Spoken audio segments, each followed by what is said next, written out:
आज आपण बनवणार आहोत गाजराचा हलवा। त्यासाठी आपण गाजर किसून घेतले, एक पातेलं घेतलं आहे, त्यात तूप घातलं आहे आणि किसलेले गाजर घातले, ते छान मिक्स करायचं आहे। यानंतर आपण गाजराला एक पाणी सुटतं तर ते पाणी सुटेपर्यंत त्याला छान फ्राय करायचं आहे।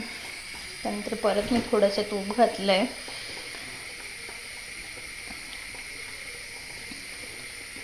यानंतर त्यात दूध घातलं आहे। बरेच लोक खवा किंवा पेढाही घालतात।